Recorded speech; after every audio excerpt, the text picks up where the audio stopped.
So what I want to talk about is I was trying to figure out what to talk about here because I don't believe in giving the same presentation twice. So I always try and look for what's going on in entrepreneurship right now that could really benefit the audience most.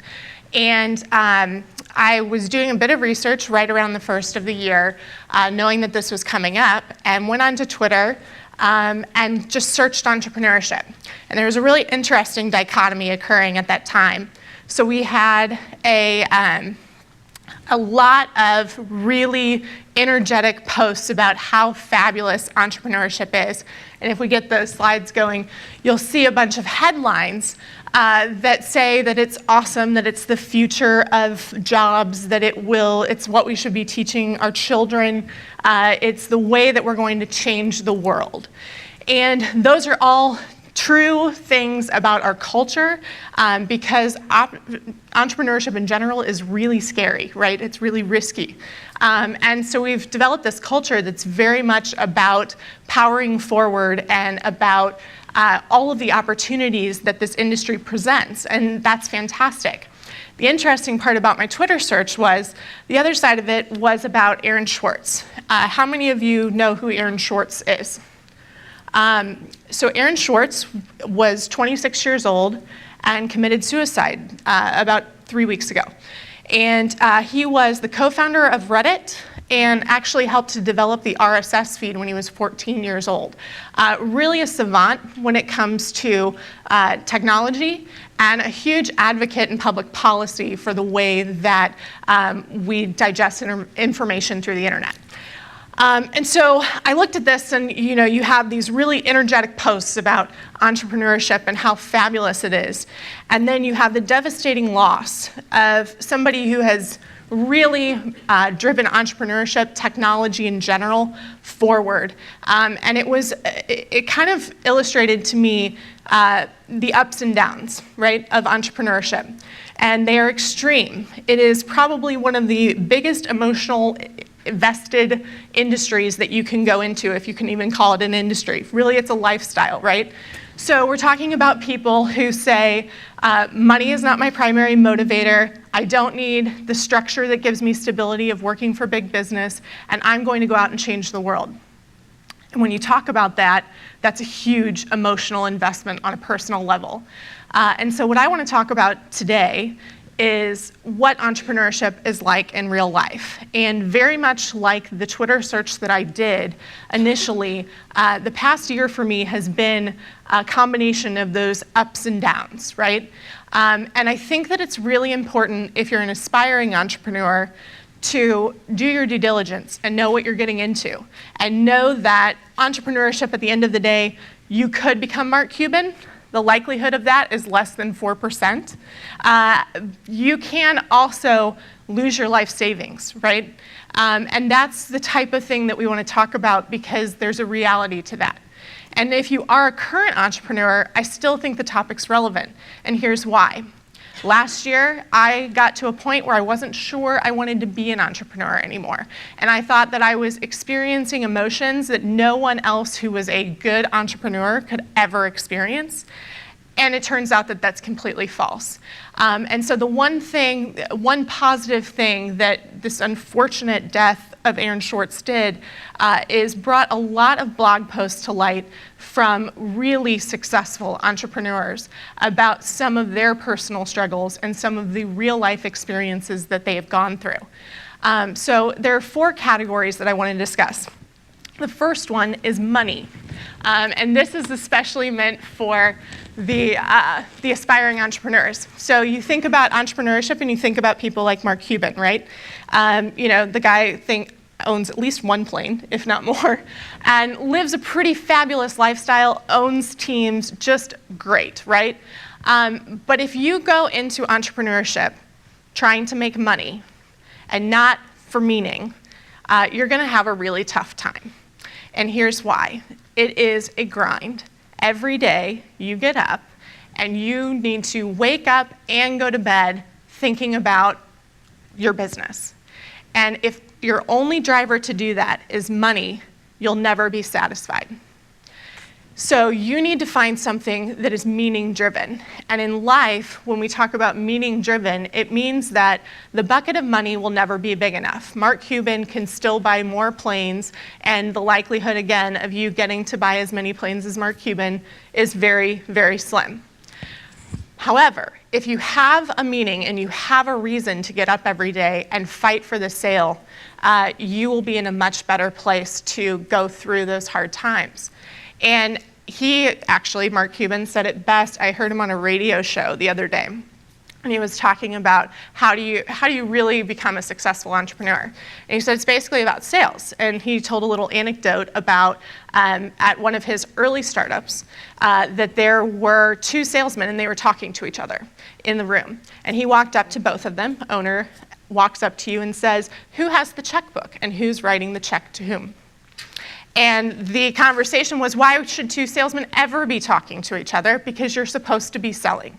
And that is very true no matter what stage of a startup you are in. You have got to constantly sell. Now, at the same time, from a financial perspective, how much do you make of an investment of your own money, right? And this is the downside, right? So the downside is, I know several people who have pulled second mortgages on their house, and they are totally convinced of their idea. And that falls into our optimism about how entrepreneurship can save the world. And it's true, it can. And sometimes with the right conviction, with the right meaning-driven entrepreneurial mind, it can happen. But it's also pretty scary, because if you get to the zero balance or you get to a red balance and you know that you're digging into your own savings, you need to know what you're willing to do. And so my advice when it comes to money in real life, being an entrepreneur, is know your boundaries and know what you are willing to do. There are plenty of entrepreneurs who don't own homes, who are fairly nomadic and kind of move from apartment to apartment, and it works for them. And if your lifestyle accommodates to that really well, that's great. But if you want to have a family, if those types of values are also important to you, you need to figure out how to have an entrepreneurial spirit in a way that doesn't put your family's financial future at risk. And that's the reality of the situation when it comes to money. And from an economic standpoint, it is about sales. Just sell, sell, sell. That's the only thing you can do. So that's money. The next one is opportunity. So going back to entrepreneurs, we're optimistic, we are confident, we may be borderline arrogant, and we know that we have something that is an epiphany that no one else has ever had. And sometimes that's true, and sometimes that's not true, right? But every time we seem to have an idea, and this is especially true for myself and some of the people that I work with on a daily basis, when we first think of an idea, we are so idealistic about that idea. And that's the fun part, right? You throw everything against the wall and say, oh my gosh, look how great this idea is. And here are the 30,000 ways that we can develop this idea as we move forward.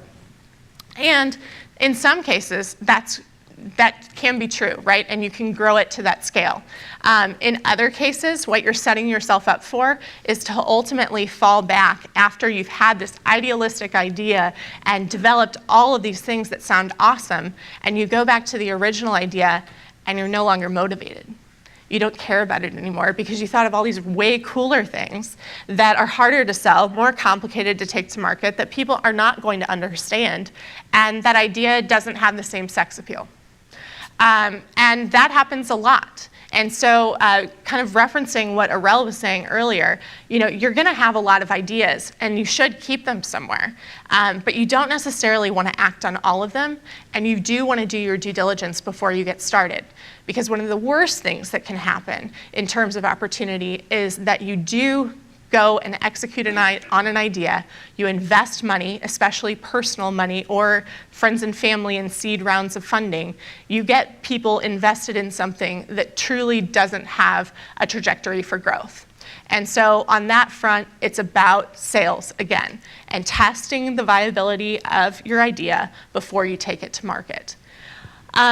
Once you get, though, to an idea that you feel like is viable in the marketplace, another thing you need to ask yourself is, does it solve a problem? And this is something that, again, going back to our idealism as entrepreneurs, we oftentimes sort of come up with ideas that are enhancements, right? Or augment something that already exists. And in some cases, that's fantastic if it solves a problem that the marketplace has already identified. The problem is if you are creating the problem or inflating what's really just something that could be better but nobody sees as a problem, right? And in that case, you're going to have a much, much harder time selling to people. And it will become very clear, but you have to make sure that you talk to enough people to really see how that's going to go. In my experience, we've had, so I work over in the Museo building. We've had tons of ideas. I mean, just tons. And it's fantastic, and it's so fun, and we keep all these lists of all these things that we could do one day. But it's really important to hone in and make decisions and know what it is that you're willing to put at risk. Are you testing a concept? Are you taking a concept to market? How much are you investing, and how long will you continue to see what the trajectory of that can be? And with opportunity, it's really about seeing what the marketplace can handle. And there was in the 1970s, there was a guy named David Birch at MIT. And David came up with the model, some of you may be familiar with this, and he came up with the gazelle term. So it's an economic term referring to those startups that actually do scale, right? And are the ones that produce all of the job growth that we reference when we talk about small businesses creating jobs. And that's literally like less than 4% of the small businesses that get started. Over half of them won't exist in a 5-year period. And so when you talk about opportunity, again, do your due diligence and make sure you know what you're getting into. He also coined the term, along with gazelles, elephants and mice. And elephants are the big corporations, right? They have the stability, they're always going to be around. But most entrepreneurs will fall into the mice category. And so self-awareness that you will fall into the mice category for a long time, and that there is no perfect system to become a gazelle, is something that you need to be aware of, because that will push you that much farther. Not being aware of that pretty much sets you up for failure. Because if you think you're automatically going to be an overnight success, you're really kidding yourself, and you don't know what you're putting in front of yourself in terms of workload. So that's opportunity. Third one is failure.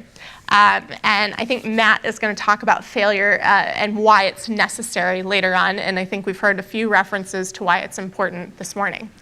I have 2 stories for you. One is my own, and one is from the founder of Cheeseburger. And if you're familiar with that, they came up with the lolcats stuff. So I'm going to read his first, because again, talking about the extremities of being an entrepreneur, mine was very mild, right?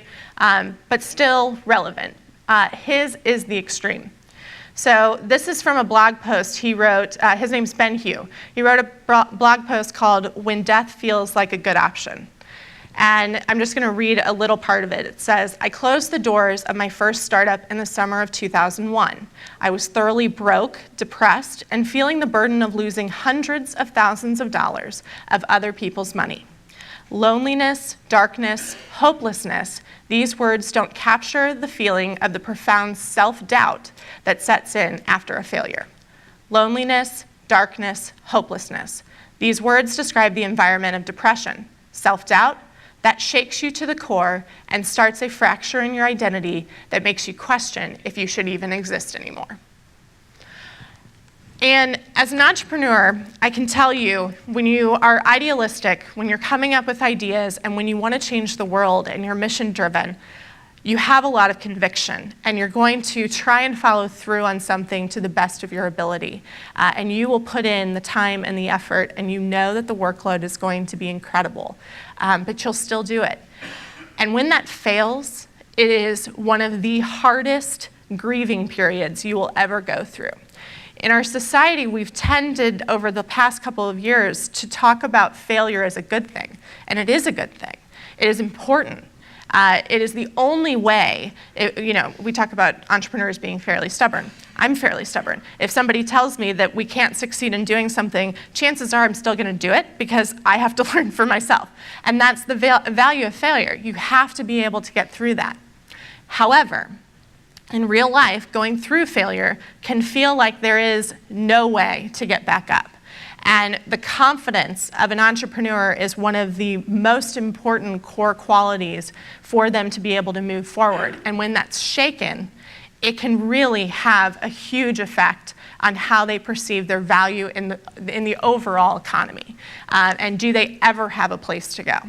So for me, this happened last year, and it was a really interesting moment because it's like, okay, I've got to go through the grieving period, and I did kind of like what would happen if somebody passed away. I got really busy, and I intentionally got really busy, and I tried to ignore the fact that we had failed. And we had tons of other ideas, right? We had all these opportunities, and it was really just about getting back and doing more. But the fact of the matter is, at some point, I was going to have to deal with the fact that we failed. And what does that really mean for me personally? And it started to slowly creep. And the interesting part about it is we had another startup that was going very well. At the same time that I was starting to realize, oh my God, do I have any value at all? And do I know what I'm doing? And back to, there is no formula to a gazelle. There is no formula for exactly how this works. And I think that's a really important thing to keep in mind. Because when we're talking about, are you going to fail or are you going to succeed? Do you have an idealistic Band-Aid, or are you really solving a problem that's going to be viable in the marketplace? These are all things that you have to have the confidence and the self-awareness to really evaluate. And one of the things you need to evaluate is where you are emotionally and how much you can invest in the next idea. And so for me, it took literally taking 2 weeks of not doing anything. I had stopped reading blog posts. I had stopped reading books.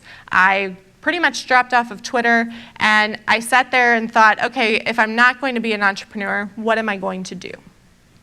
And about 12 days passed by, and I was completely bored out of my mind. The interesting part was I also came up with another list of all of these things that I wanted to do and all of these new opportunities that I had found by just really sitting back and looking at the world around me.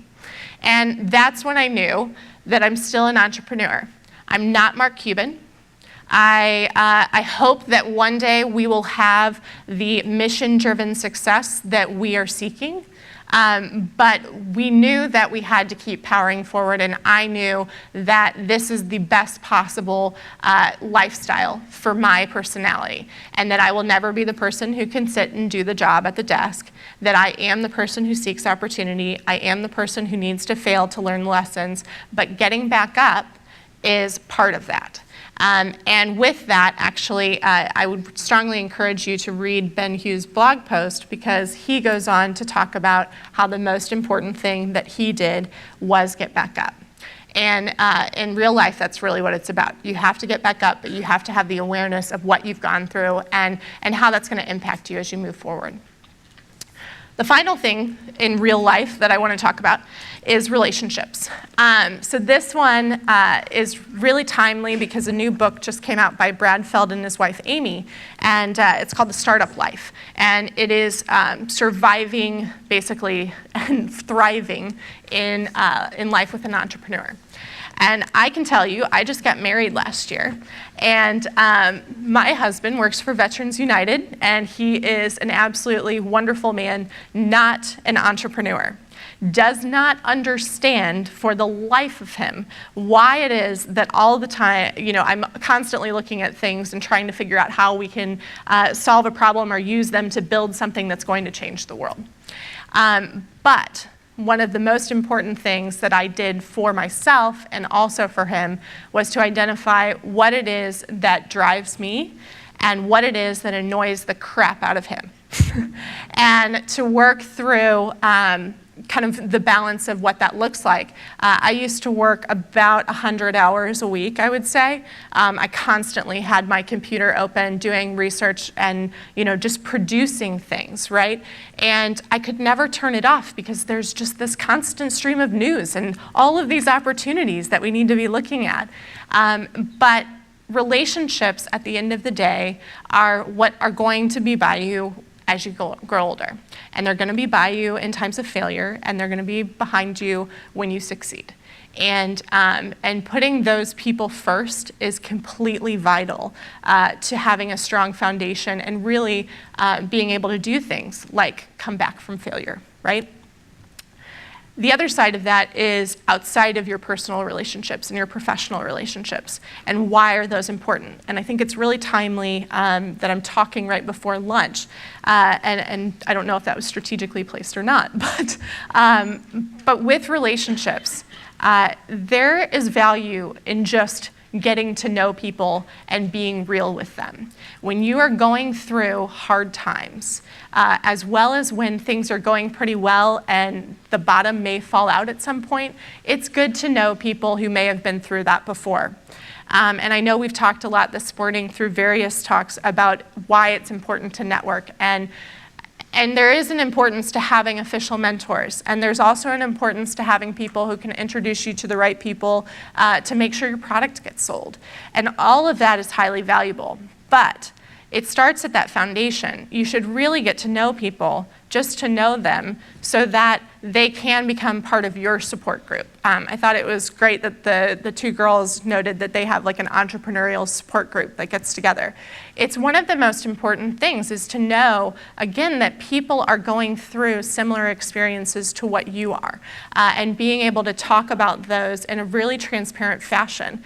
Entrepreneurs, like I said, we're a little arrogant. Sometimes we don't want to admit when we're not right, but we need to, because it is incredibly hard to go through it alone. And what you run the risk of doing is ending up in something that is basically where I found myself when I was going through failure, and I call it island syndrome. You're basically sitting in a very busy place. I was sitting in Museo, and I have people going by constantly. There's like, I don't know, probably 10 businesses that operate out of there now. And you have all of these people, this high energy entrepreneurial spirit, and you have put yourself in a position, and it is a position you put yourself in, to not reach out and have the transparent conversations, to not let people know both of the good times and the bad, and to instead sit there and watch life going on around you and not be a part of it. And that's where, when people talk about the importance of relationships and the importance of people and how businesses work, and they're really a foundation of people, it's not because people can produce more. We've got robots, and it looks like, according to GE, we're going to have a lot more of them. So that's not the point. The point is they're your support network, and they're what are going to get you through being a real entrepreneur in real life. And so, kind of in closing, all I can tell you is I am still an entrepreneur. I love entrepreneurship. And I'm not trying to bring us down. I'm trying to bring us into reality and to say that entrepreneurship is not the easiest way to make a living. It is a meaningful way to make a living, and it can be really fun. But you have to be aware of the fact that you are not always going to have the best ideas, that you are going to fail, and that you do have to have a strong foundation in order to actually make it work. So, thank you.